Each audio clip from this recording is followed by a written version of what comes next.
আজকে ডিমের একটা অভিনব রেসিপি নিয়ে তোমাদের সামনে হাজির হয়ে গেছে। আশা করবো আমার সব বন্ধুরা ভালো আছো আর আমরাও ভালো আছি। যখন ডিমের ঝোল বা ডিমের অমলেট খেতে ভালো লাগবে না, তখন এইভাবে একবার রেসিপিটা ট্রাই করে দেখবে।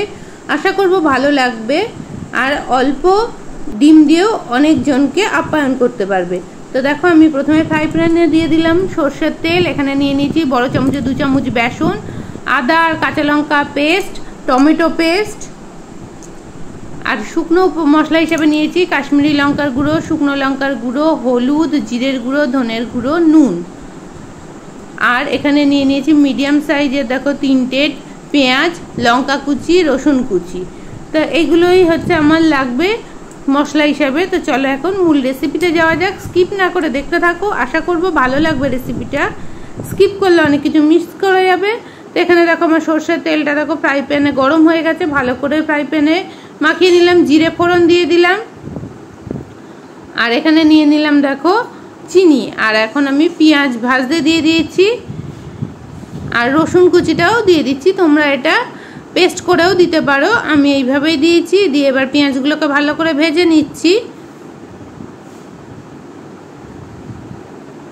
তো পেঁয়াজ ভেজে এখন ডুমো ডুমো করে আলু কেটে রেখে দিয়েছিলাম, সেই আলুগুলো ভাজতে দিয়ে দিচ্ছি। আলুগুলো ভালো করে ভেজে নেব আর এদিকে আলুগুলো ভাজতে ভাজতে আরও বাকি কাজগুলো করে নেব। এখানে আমি 3টে ডিম নিয়েছি। তো 3টে ডিম দেখো প্রথমে আমি ফাটিয়ে নেব আর এদিকে আলু আর পেঁয়াজগুলো ভালো করে ভাজছি।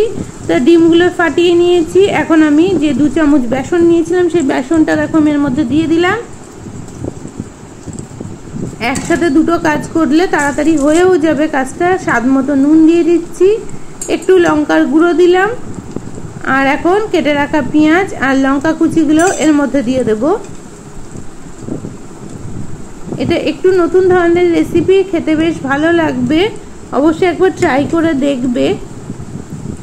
তো দেখো তাড়াতাড়ির সময় দুদিকে কাজ করলে অনেকটা কাজ তাড়াতাড়ি হয়ে যায়।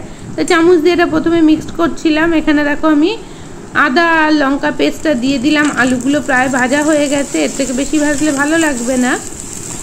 তো একটু নাড়াচাড়া করে নিয়ে এখন দেখো আমি টমেটোর পেস্টটা দিয়ে দিচ্ছি। এখানে আমি মিডিয়াম সাইজের একটা টমেটো ব্যবহার করেছি।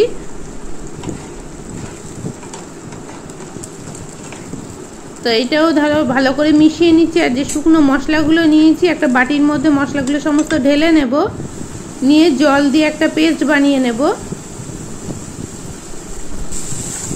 এদিকে দেখো আমার টমেটো, আদা, লঙ্কা, আলু, পেঁয়াজের সাথে ভাজা হয়ে গেছে। এবার পেস্টটা আমি ঢেলে দিলাম। যারা এতক্ষণ আমার ভিডিওটা দেখা শুরু করেছে লাইক দিতে ভুলে গেছে, একটা লাইক দিয়ে দিও। আর বাটিটা ধুয়ে দেখো আমি একটু জল দিয়ে দিচ্ছি যাতে মশলাটা পুড়ে না যায়। তো মশলাটা এবার আলুর সাথে ভালো করে কষিয়ে নেব। তোমাদের একটা লাইক আমাদের অনেকটা উৎসাহ দেয়। তো এখানে দেখো একটা আপ্পা প্যান নিয়ে নিয়েছি। তো এদিকে আলুটা সেদ্ধ হওয়ার জন্য চাপা দিয়ে দিলাম আর দেখো তেল ব্রাশ করে নিচ্ছি আপ্পা প্যানে। আর এখন দেখো এই যে পেস্টটা করে রেখেছিলাম ডিমের ব্যাটারটা, সেই ব্যাটারটা আমি ভালো করে নাড়াচাড়া করে নিচ্ছি। এদিকে দেখো তেল ব্রাশ করে নিয়েছিলাম আপ্পা প্যানের মধ্যে, আমি ডিমের এই গোলাটা দিয়ে দিচ্ছি। অবশ্যই একবার এরমভাবে ট্রাই করবে, আশা করব ভালো লাগবে রেসিপিটা। তো এইগুলো দেখো আমার অল্প তেলে ওদিকে ভাজা হয়ে যাচ্ছে আর এদিকে মশলাটাও আমার কষানো হয়ে গেছে। দেখো একদম তেল ছেড়ে এসছে, মাখা মাখা হয়ে গেছে মশলাটা আলুর সাথে পেঁয়াজের সাথে। তো এখন আমি এর মধ্যে জল দিয়ে দেবো। আগে থেকে জল গরম করে রেখে দিয়েছিলাম, সেই জলটা ওর মধ্যে দিয়ে দিলাম।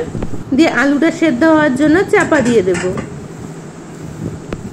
আর এদিকে দেখো এবার আমি যে ব্যাটারটা থেকে ডিমের আপ্পা প্যানে দিয়েছিলাম ডিমগুলো, সেগুলোকে আমি দেখো উল্টে নিচ্ছি।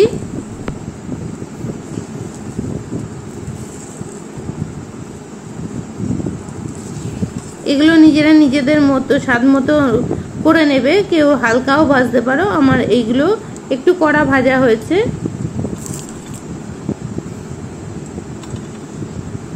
তো দেখো কি সুন্দর সুন্দর বলের মতো ফুলে গেছে, দেখতে পাচ্ছ?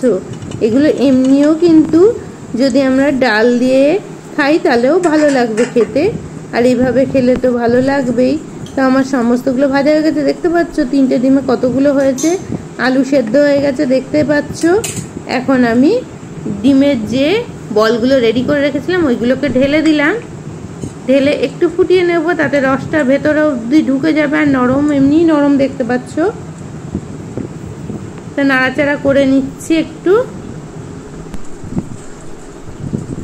এবার এখানে দেখো মটন কারি মশলাটা আমি দিয়ে দিয়েছি একটুখানি, টেস্টটা বেশ ভালো লাগে আমার মটন কারির এই যে মশলাটা দিলে। তোমরা এখানে গরম মশলাও ব্যবহার করতে পারো, কিন্তু এটা আমি ভালোবাসি বলে দিই এটাই। তো এখন দেখো তুলে নিয়েছি, রেসিপিটা একদম রেডি হয়ে গেছে।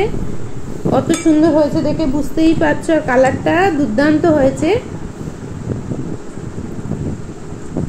তো এইভাবে একবার খেলে দারুণ লাগবে। আমি ওপর দিয়ে ধনেপাতা ছড়িয়ে দিয়েছি, তোমরা যারা ধনেপাতা পছন্দ করো তারা ওই রেসিপিটার সময়ও দিতে পারো, কিন্তু আমার বাড়িতে খুব একটা পছন্দ করে না বলে আমি ওপর থেকে একটু ধনেপাতা ফ্লেভারের জন্য দিয়ে দিয়েছি। তো কেমন লাগলো রেসিপিটা মিষ্টি একটা কমেন্ট করে যেও। রেসিপির কোনো অংশ ভালো লাগলে লাইক শেয়ার সাবস্ক্রাইব করো, আর পাশে থেকেও। আজকের মতো তোমাদের কাছে বিদায় নিচ্ছি।